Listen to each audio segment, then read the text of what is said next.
Then we continue on. Fred Roggin, Rodney Peak on AM 570 LA Sports. 2 hours down. Our thanks to Dylan Hernandez for joining us during the 1 o'clock hour.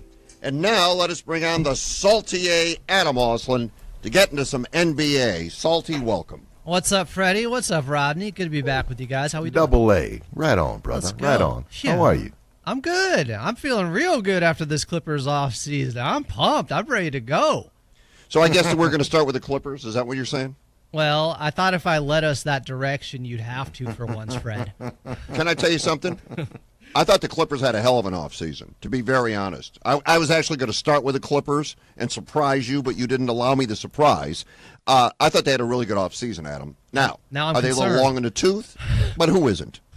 Aside from that, they really, I thought, did well. The age issue is real. They were the oldest team in the league last year, and they just added a 40-year-old in CP3 and a 37-year-old in Brook Lopez. But as Lawrence Frank said at one of his press conferences recently, age is just a number. And it's like, would you rather get younger or get better?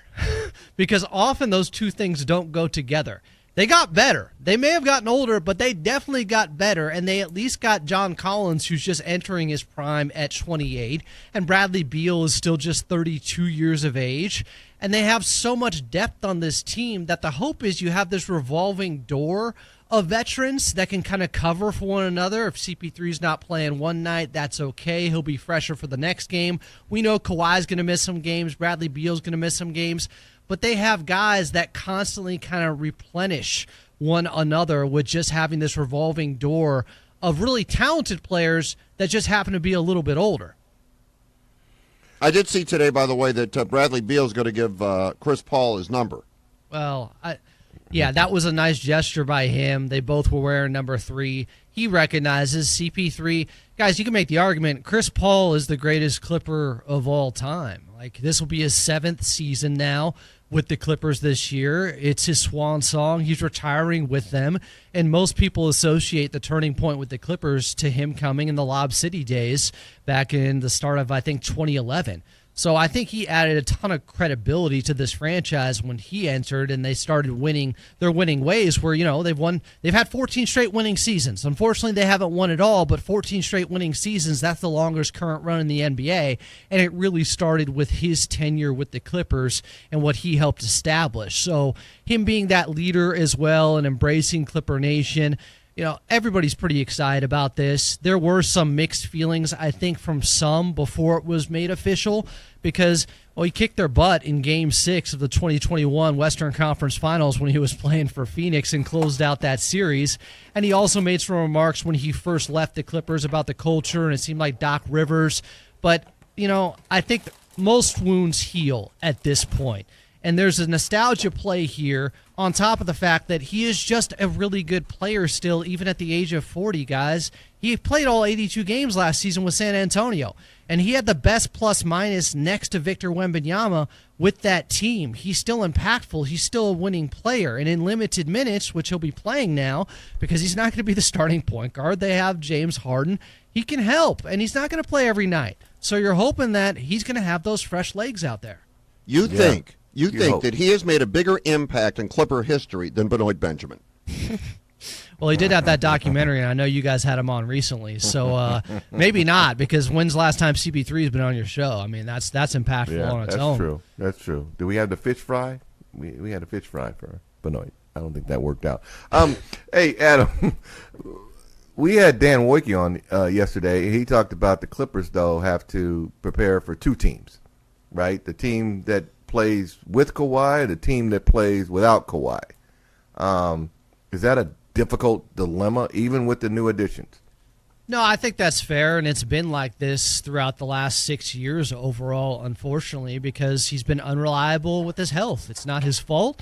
It's just what has happened with his right knee. You're hoping he can go more than 37 games he played last season, but even with that, they still won 50 games when they only got 37 from Kawhi. What happens if they get 50 or 55 games from him this season? Because this is the first offseason he has been healthy since 2020.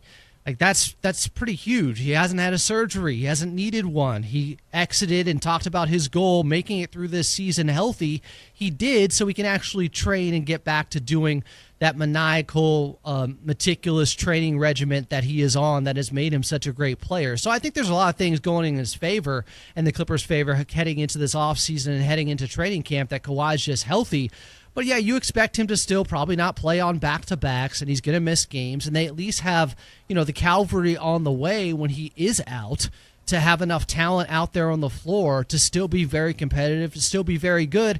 And I think that also means when you have someone like CP3, James Harden doesn't have to play 80 games like he did last season for the Clippers. I think technically it was 79, but he was playing heavy minutes. Well, James Harden is 36 now. And while overall he's been pretty reliable and available, you can't expect that to continue as he gets older, so you got to have backup plans. And they're calling Chris Paul having that reserve role. Like, he's almost a luxury in some ways. He's an insurance policy, State Farm. He can help them in those ways there. They just have so many guys that they can throw at you with Bradley Beal out there. This is somebody who has his own injury concerns, but when he's available, he's still a very good player and a very potent scorer. And then John Collins, what can he do on his first good team in a while? He was with Atlanta when they went to the Eastern Conference Finals back in 2021, but since then he's been on some really bad teams, and he was excited about being a Clipper. There's a lot of guys who have that extra motivation just from having a change of scenery. You come over from Utah, where they've been in this perpetual rebuild. What's that going to do for John Collins, who's just 28 and in the prime of his career and in a contract season? Can they lean on him more? Ivica Zubac is just 28. So they do still have some key guys who are smack dab in the prime of their career that if Kawhi's out or if he just can't have as much of the scoring load on him, you could pass it off to somebody else. Like, this team is so deep that, yes, there are still issues because of age, but you expect them to be able to navigate the regular season well enough just because there's so much talent on this team with this offseason that they have made. I haven't even mentioned Brook Lopez enough. I think that's a really big pickup because he played all 82 games and was starting last year, playing over 30 minutes per game for the Milwaukee Bucks. Yes, he's 37, but he's kind of been an ageless wonder, and he's the best backup center they've had since they had Isaiah Hartenstein. So all of a sudden, for the first time in 3 or 4 years, they actually have that front court depth. I don't know. There's a lot of different ways they can play. There's a lot of versatility. It always comes down to health with this group, and it starts with Kawhi Leonard there, and there's still question marks on is Kawhi in his prime still at the age of 34? Can he be the number one option on a championship team still? That's a big lurking question. I think so, but he's got to prove he can stay healthy, and then when they get to the playoffs, he also has to play at the highest level. Can he still be the best player in that series for you?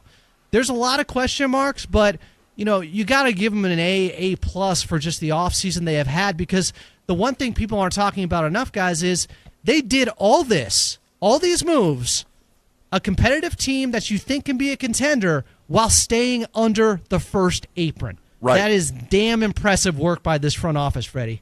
All right, Yeah. So now you gave them an AA+, so you can't give them a higher grade than you gave them. What What are you are giving you the giving Lakers? What are you giving the Lakers? I'll give them a B, a solid B.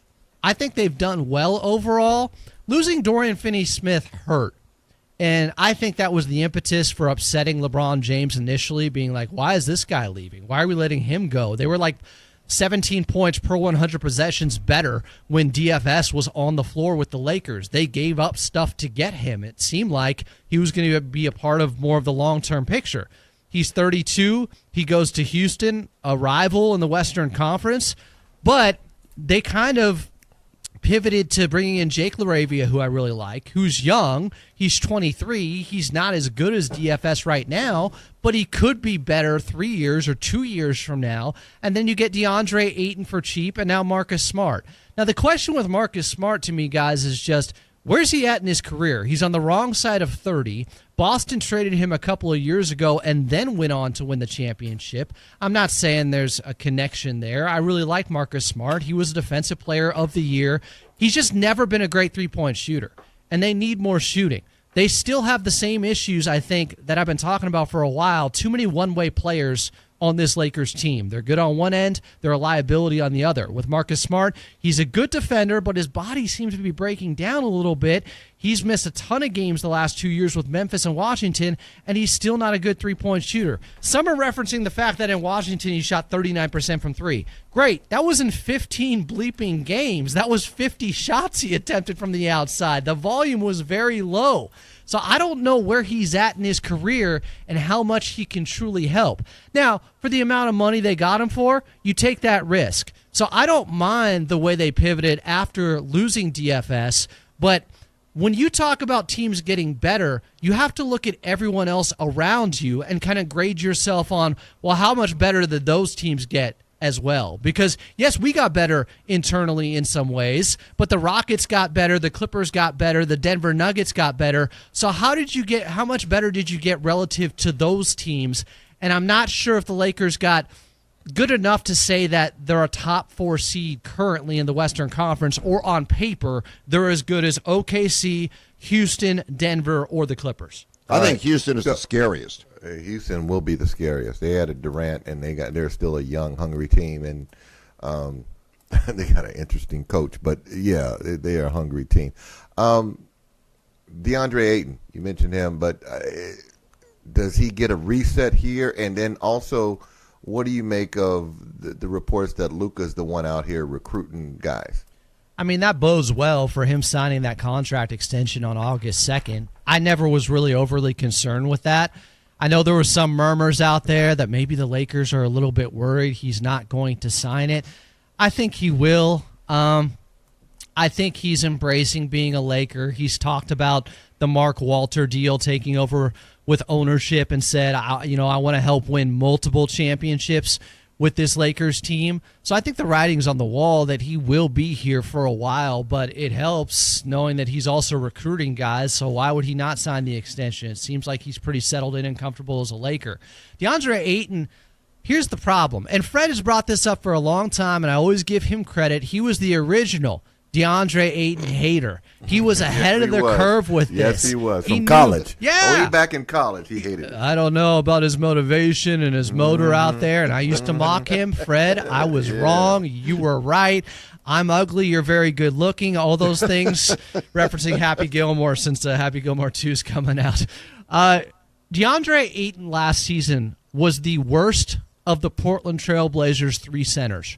Robert Williams and Donovan Clingan, a rookie, were both better than him if you look at the advanced numbers. Does Ayton have more potential in those guys? Does he have a very high ceiling in this league? Is he very talented? Yes. Is he going to reach that potential? Is he going to get there? Is he motivated enough now? Because it's basically a 1-year type of prove-it deal where he's only making $8 or $9 million, and then he's hoping in the summer of 2026, when teams have more money to spend, he can get $100 million again. He should have all the motivation he needs. Like, he's a good enough rim runner. I don't think he's great in that area, but I'll tell you what, the numbers say he's really good in the mid-range, like really good, like shooting over 50% on the elbows, and that can help this Lakers offense because he's not just, a guy who's in the dunker spot all the time and clogging up the paint. He can help you as being a pick-and-roll guy and maybe a little bit of a pick-and-pop guy with Luka Doncic. Now, Luka has done wonders for his bigs over the years. Just ask Derek Lively. I think the pairing is pretty strong as long as DeAndre Ayton is completely bought in and willing to play hard and shows the motor that he hasn't consistently shown throughout his career. The defensive end is where I'm more concerned. Like, if their starting lineup is Luka, Austin Reeves, LeBron James, Rui Hachimura, and DeAndre Ayton, there's just a lot of weaknesses on that end of the court defensively. And they were almost bottom 10 in that category last season, even though they had a 2-month stretch where they literally were the best defense in the league, I think from around midway through January to midway through March, and that was different iterations with Anthony Davis, without him, without Luka, with Luka. They seemed to come together, and J.J. Redick had a good defensive strategy to kind of cover for guys' mistakes. But it didn't work, obviously, in the playoff series against the Minnesota Timberwolves. And just on paper, individually, DeAndre Ayton, he's not a great rim protector because that's a lot of want-to and a lot of hustle out there. Now, does he have the potential? Again, of course. But What happens after the first month if they're around 500? Let's say he starts off strong and he wants to show what he can bring to this Lakers team, but then things start to sour and go wrong. What's going to happen to him then? That's what I would be concerned about. So it's not about the talent. It's just about he has the ability. Does he want to do it? And throughout his career, while he's still young, I think he's just 26, there's time to turn things around. He just hasn't shown enough of that motor and will consistently. See, I think this is it for him, to be very honest with you, for all the reasons you just stated. This is it. If he doesn't turn it around now, there's no more big, giant paydays for him. That's it. You're an NBA guy. You made your money, and thanks for being in the league. There'll be no more big paydays. So he has no choice. The question is, does he have the mental constitution to do it? Because, I mean, seriously, this is it. No, if he flounders here, he's done. It could be looked at as a kind of make or break season for him getting the big money at least. Yeah. Some people have paralleled it to Andre Drummond. This was somebody who was an all-star, and then eventually he kind of got phased out and was on minimum contracts, and when he came to the Lakers in 2021, people thought that was a big deal. And a lot of us were like, guys, he's not that great. He's a very good rebounder, but he's kind of a rebound merchant, and his style of basketball doesn't work so much in today's game. Well, DeAndre Ayton's style of basketball works, but it's just about being willing to do the little things. His heart things. and his will. That's all it is. Yeah. All it is with Does him. he love the game? Because he's talent-wise, you see it, and you see it sporadically, but you see he's got talent. When he was in Phoenix, yes, he underachieved, but there were moments where you're like, this guy could be big time. And Fred called it. Yeah, I'll give him credit too. He called it in college that he's sometimey. He's a sometimey guy. And I don't know if this new move, does he realize that this is, as Fred said, his last shot?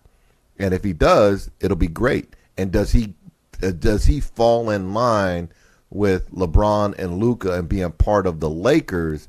Because sometimes that brings you up too. When you're part of a franchise that has got that kind of credibility and got that kind of brand, you kind of fall in line. It's like people when they go to the Dodgers, they fall into the way the Dodgers do things. And it may be a case that he's with LeBron and Luka and this team that, okay, this is my shot. I'm lucky to be here. Let me turn it around and give him everything I got. And we mentioned how he's been a malcontent in his past, but he's obviously had really good runs. When they went to the NBA Finals in 2021 and were up 2-0 on the Milwaukee Bucks, it looked like Phoenix was going to go on to win that series, and he was going to have a ring and be a big part of it. He was very good. I saw him up close and personal against the Clippers in the Western Conference Finals. He had the Valley Oop, they called it, to win Game 2 off the inbounds pass, where he had the dunk to win it. I guess foreshadowing for the Clippers losing on a dunk to Aaron Gordon this past year in the playoffs. My God, unfortunate luck. If it wasn't for bad luck, they'd have none at all. But he has, that's what's so maddening. And sometimes it leads us to being overly critical of how good a guy is because we want them to be this and they're not. But I do think that pressure of being in LA, that's either going to bring out the best in him or the worst. It's going one way or the other. There should be enough fuel and all the motivation in the world for him to have a good season, but he still has a lot to prove, I think, and it's him missing, team meetings, and I think he missed a game because there was snow outside, yet fans showed up to that game at Moda Center up in Portland, and he said, I couldn't get there. It was a game or it was practice. I forget what it was. We talking about practice? He didn't show up at game? Yeah, snow? It was something like that. I just there's a long track record of him looking like he was just resting on his laurels, and he just did not care enough. But to Fred's point, if this is it, if this is last chance you or whatever you want to say, if his back is really against the wall as a member of the Lakers, and I think it comes down to, are they going to be good enough? If they're winning, that's the best deodorant, right, Rodney? If they're winning and things are going well, I think DeAndre Ayton's going to be a big part of that. But if they're losing, are they going to splinter? And is he going to be a big part of that? All right. Well, thank you for not splintering our show today. We appreciate that, Salty A. Oh, we're strong like a redwood today, Freddie. Appreciate you. Tonight, the Dodgers return to Dodger Stadium. They take on the Twins, the first pitch at 7. Listen to all Dodger games on AM 570 LA Sports, live from the Galpin Motors broadcast booth, and stream all Dodger games in HD on the iHeartRadio app. The keyword is AM 570 LA Sports.